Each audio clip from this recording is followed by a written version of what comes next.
Well, today's Saturday the 19th October, another update for Jenny. So, it's been about 3 weeks, last video.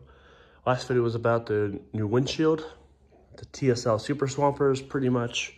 So, I'm not gonna talk about that, repeat myself. So, yeah,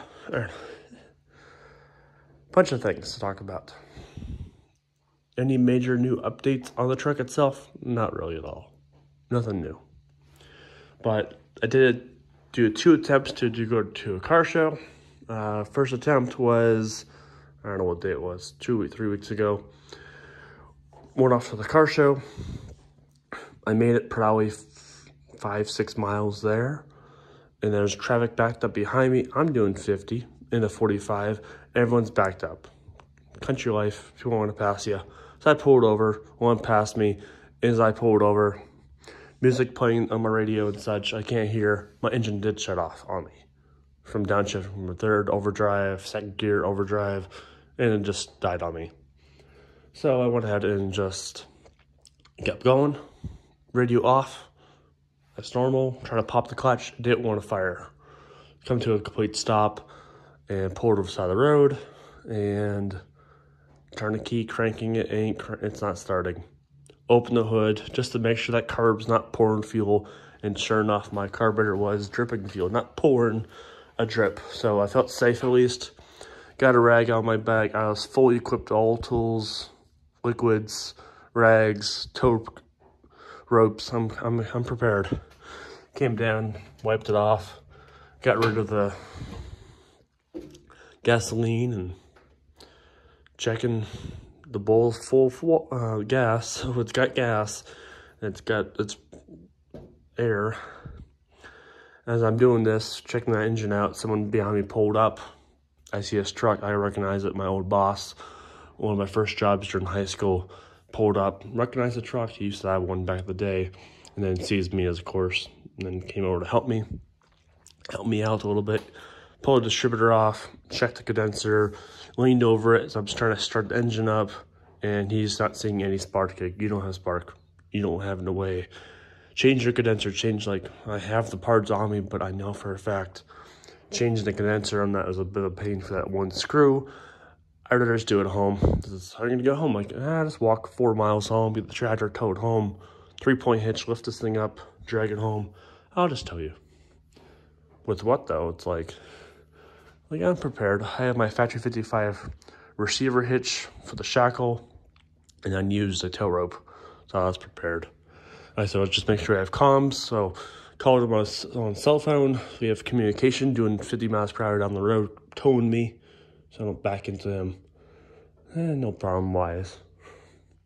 Pull me top of the hill on our property here.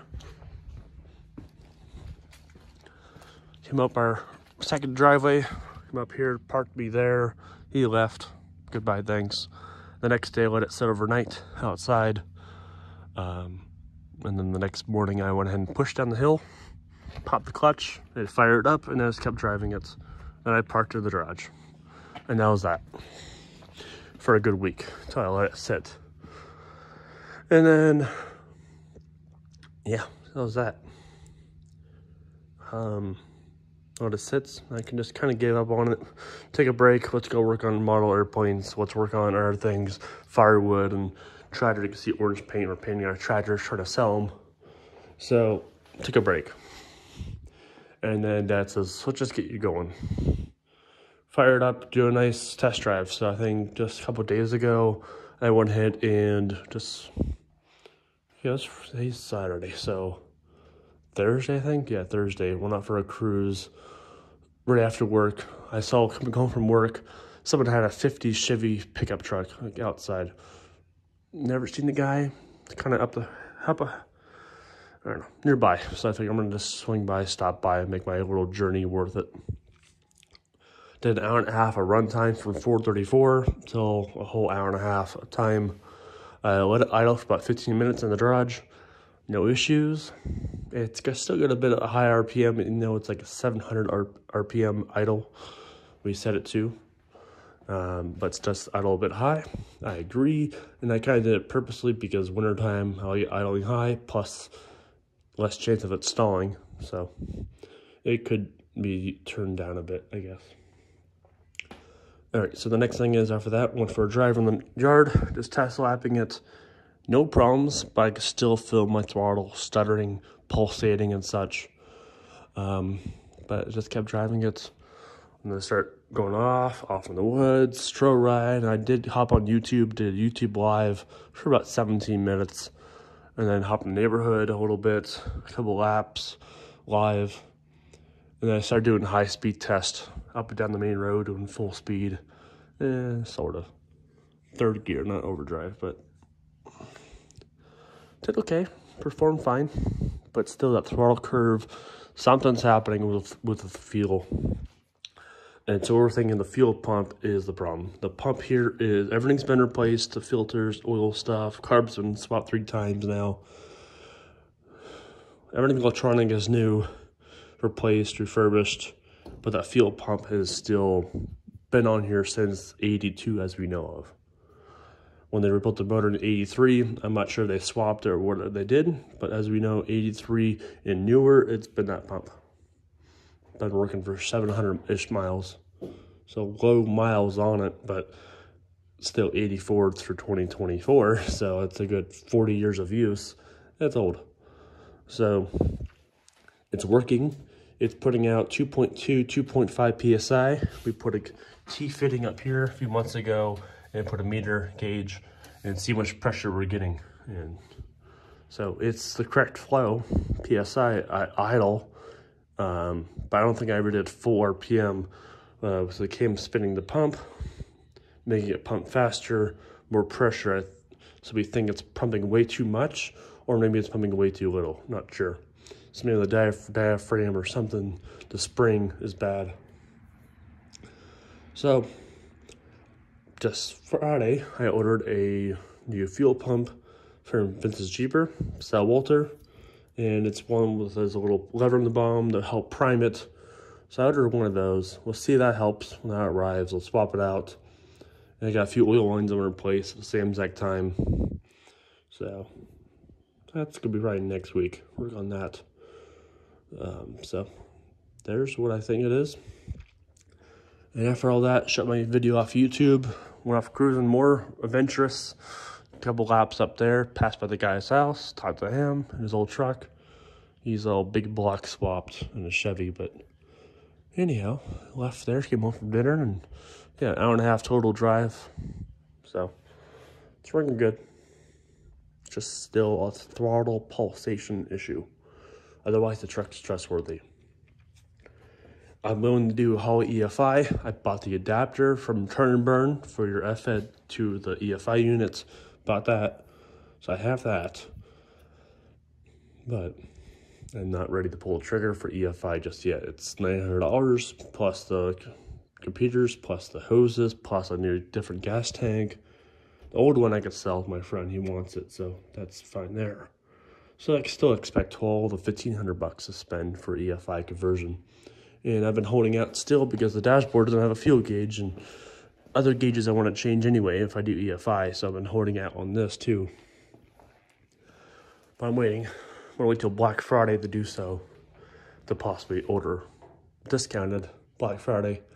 On top of that, my friend that does my body work, did my cap corners, rockers, all that, he just got a Summit Racing business account, so that will help discount too. So that's in plan to help save some money. So I still think, even when we fix the fuel problem with the pump, hey, at least now we know it's a pump issue the whole entire time. I still probably will be doing the EFI in the long term. Just to not worry. So that's that update for the fuel crisis, per se. And that's really all I have for updates for the truck itself. Now, as for the previous video, talking about the glass and the tires, I talked about trading this truck for a Deuce and a Half 6x6 1965. From my friend Anthony, that's in Kansas at McPherson College. So he wants Jenny. Been watching the build on Instagram for quite a while, and all my other previous Jeeps, and this one, each one gets better as I work on them, but he wants to trade me the Deuce and a Half for this. and he'll drive it all the way here. Then now later we find out his dad doesn't want to drive it all the way here himself. So I'll meet halfway in St. Louis, which is fine. But then for me, I don't feel trustworthy myself to drive out there with Jenny on Dad's truck, then the trailer, then hook the trailer up to the Deuce, then haul Dad's truck on the trailer, the haul behind the Deuce, back to PA. No, I don't feel safe with Dad's truck. Nor do I want to tow Jenny that far. I've driven Jenny as far as Akron, Ohio. That's only an hour and a half. So, no. So I messaged my friend Tanner. That's in Ohio, about an hour and a half from here. He said, yeah, I'll haul Jenny, no problem. And I can haul the Deuce in half on my trailer. That's 22 foot long. And I can haul, his truck's a Ram 3500, plenty of power. And it could tow the Deuce in half. The problem is with him, his truck and trailer weigh 13K pounds.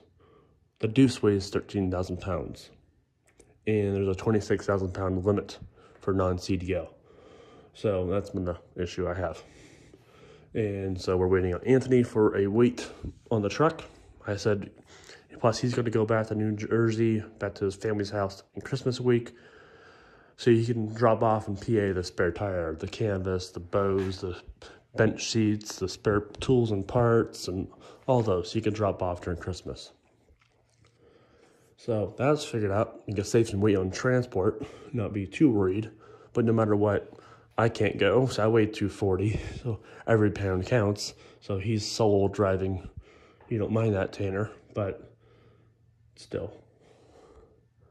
But then I asked myself and Dad and everyone else telling me, yeah, the Deuce sounds great. Even Dad was bidding on one at auction. He was $1,200 over bid, just because shipping is $2,500 to ship it 600 miles. St. Louis is 700 miles, so we're still a bit far. So, anyhow, so then Dad kind of backed out, didn't get his win, and it's done for me. He's saying, we don't really need a Deuce for say. To me, it's a nice fair trade. It's practical. It's way more fun. Yeah, dump bobbits, 4x4, 42s on it, some front winch, back winch, camping adventures, everything else. It's more practical, but not. It's kind of huge. I don't know. Talking to other military truck friends that have those Deuces around here,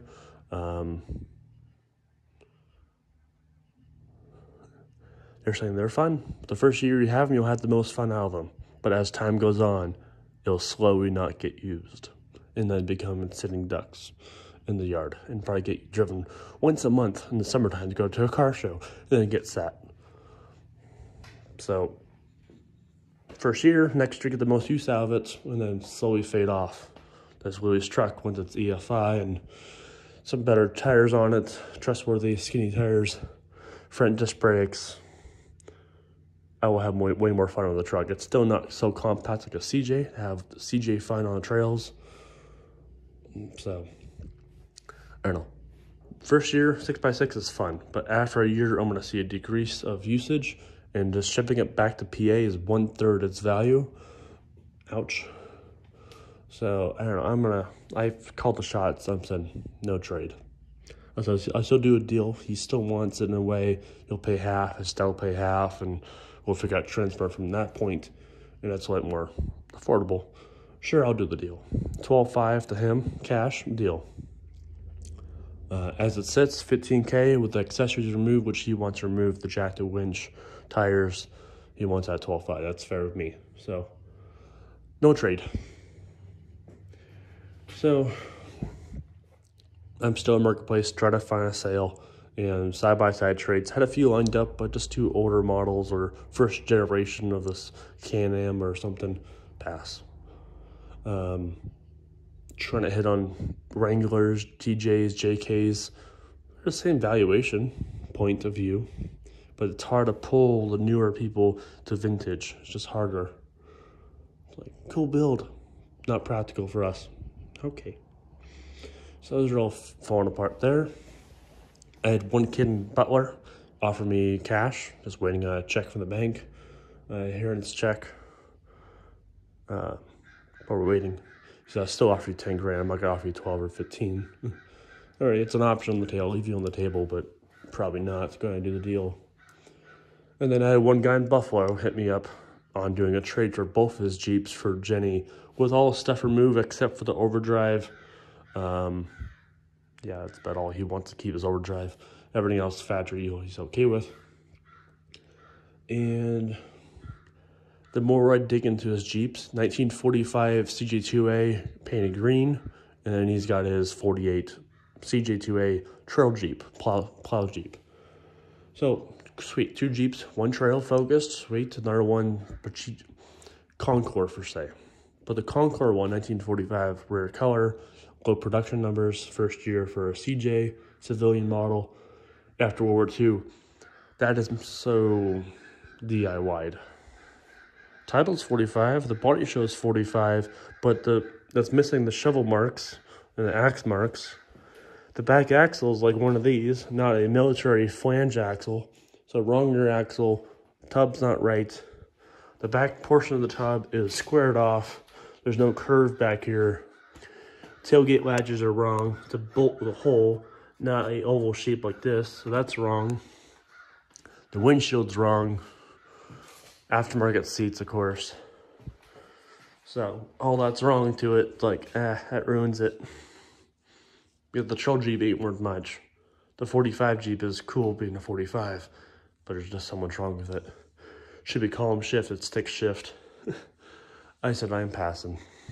So if it was all original stuff, and then you have a trail Jeep on this as extra, deal.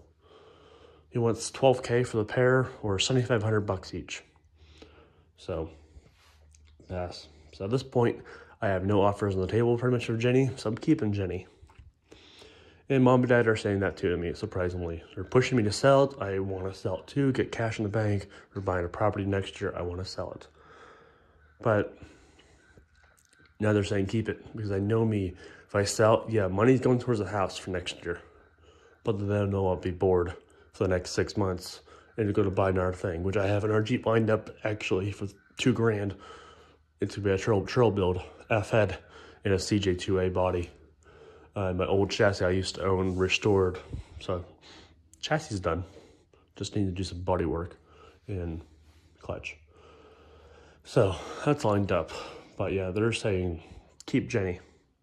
This is the best one you had. It's more practical in their sense. Mom's, oh, there's doors. All that. So they're saying keep Jenny. I agree.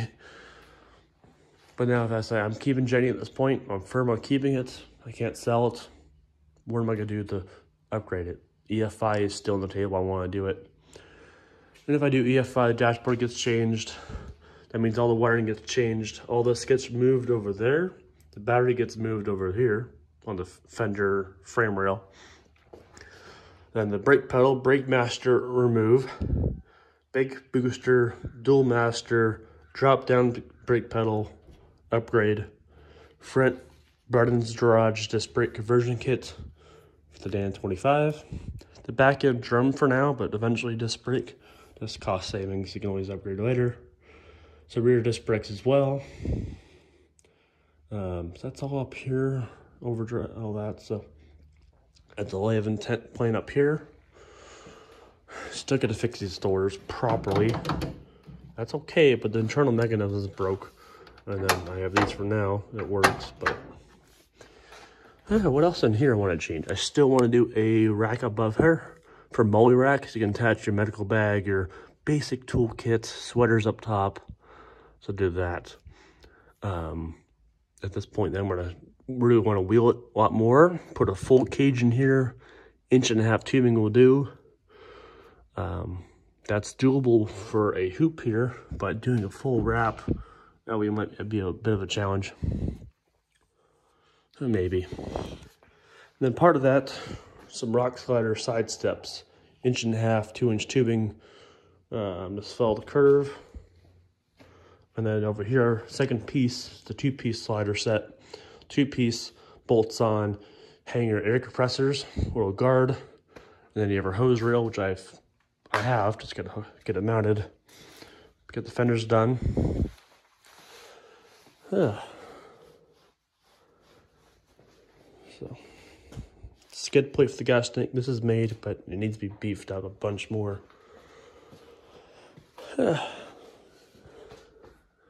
Really, that's what I want to do and push and plan for. As for tires, I want to get better tires. These tires I have right now on it are my mud off-road tires. Then I have my side 32s, BFG mud trains. I picked up for $200 for a set of 7. They're working well. Never lost air once, but they're all cracked, but they still work. Half of their life left. But I'm gonna keep these. Hopefully find one more TSL Super Stormer for this tire to swap out. For now, this is a good one for a future spare. Then find a TSL. It's a nice set of 4. But as for my 32s, these wheels, I'd probably sell them off to someone or keep them. The price I have them to them, they're cheap. Keep them. But I want to find the original set of wheels for the truck. I had them. So there was actually a set of 15s that were on the truck when I bought it back in May of 2 years ago. Then for $200 extra, I had to pay the guy for the set of 16 instead of 4.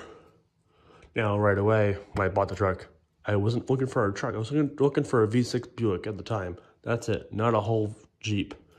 So unexpected. I did have the money, but wasn't expecting to spend the money.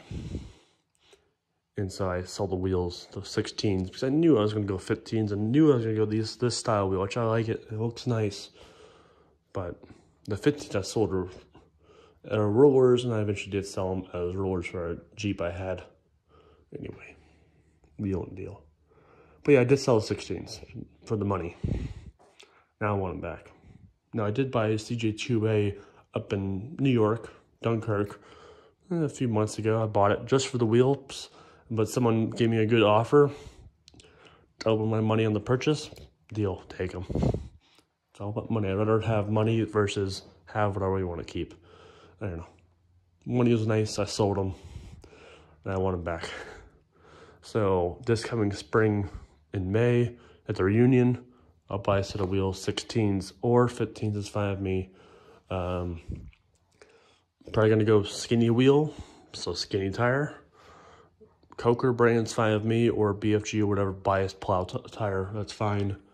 But I'm going to probably do a 30-inch 31 for street performance, stock performance, and then have my 33s for off-road. So that's tires. As for suspension, we do need new shocks. These are all blown shocks. They're just painted pretty. So they're all no good. So I'm going to get new shocks. If I'm keeping the truck, I'm gonna go Bilsteins. If I want to cheap out, Rachos are okay. So I have my 2 options lined up. So that's shocks. As for leaf springs, these are new leaf springs up front. They have plenty of flex, plenty of clearance for these big tires. I'm fine with them. With the big heavy motor, it's got good flex. But being a 1-ton truck, it's got a 13 pack leaf spring in the back. There is almost no flex. So I'll go to leaf spring shop, have them remove a few leaves out, so I still get a 1/2 ton rating instead of a 1 ton rating for what my use, but they have more flex. So some point next year on those things. So that's that. Wheel spacers, I probably would put some spacers on, but you're sticking out in the front already. And in PA, that's not allowed. But as an antique plate, you can get away with it. No inspections. Alrighty, that's really my update here for you. So, now, a few months ago, towards August, I went ahead and mowed my neighbor's field. I do for him every year for free. Just be nice. It's only a 3-acre field. It used to be a cow pasture for bulls, and then side extra field section. But every morning going to work, we pass this property, and deer pop out of the field where there is no fence. And so it gets annoying in the wintertime. So I don't mind mowing it for free, just for the safety purpose in the morning going to work. And this overall looks better as you drive past. So I can't pay him, I'm not that wealthy anymore, retired. And so he said, I can't pay you, but I can do a trade with you. So by chance, I am a woodworker. Okay. Anything you need made? Like, nothing on my mind right now, but there's 1 box I need made. And so when you pull the drums off on these Jeeps, you get a toolkit from Kaiser Willys or anywhere else. And I had them in a bag all these years. Bag's falling apart, can't see inside now. So yeah, I wanted a better box. So he made me a box. He's like, give me a rough measurements and the ideas, what you want. So he made me this box. I said I did want dovetail, so that looks nice. Metal handle, get in. There's a few flaws I don't like about it, but it's nice craftsmanship he's done for me for a nice barter trade. But look, gap, no gap. I could probably understand his hinge he had available was only this long, but you could at least centered it or chopped off this end to make it equal. So that bugs me a little bit. And the next thing that bugs me is this piece of metal. Little handle, I like it. Simple, it's fine, it works. But it leaves a gap because you have the screw heads popping out, hitting that board, and then this piece of steel on top of that. So you could have countersunk it, and there's no actual latch. It's nice, simple, but I kind of want to have a little latch on it to hold it shut. So that's my only 3 complaints I have, but otherwise good craftsmanship. And I was surprised on the very bottom, he did leave his stamp on there. So, handcrafted by John. A few little chips, probably because stuff he had available in the workshop is using leftovers probably. So, anyhow, made that for me. And I just plan to, for a workshop purpose, store it in here. It's a bit tight, but that'll do. First time trying. So it does the job. And I wanted this to be on, not take off every time. It's annoying. Gotta rethread it the whole time. So that works. So I need something to hold shut. See, when you grab, it might, yeah, so. That's that box for that one. I have another old box up here for all my points and timing lights, so I'll keep that next to that box. Specialty Jeep tools. There's your socket for your center nuts. Kaiser Willys, it works, but that 1/2 inch drive, use your impact, whatever, eventually gets round. So I went ahead and got old sockets, impact grade socket, put weld marks. Now you have an impact grade 1/2 inch drive versus just a piece of, like, say, sheet metal that you kind of hook into. So, upgraded that. So, that's my tools. Alrighty, that's a nice update there. So, yep. That should do it. Back fenders, I'll work on this winter, fall time. Some metal work needs done. Strip it and paint it. So yeah, that needs to be done. That's really it though. Alrighty, there's my update.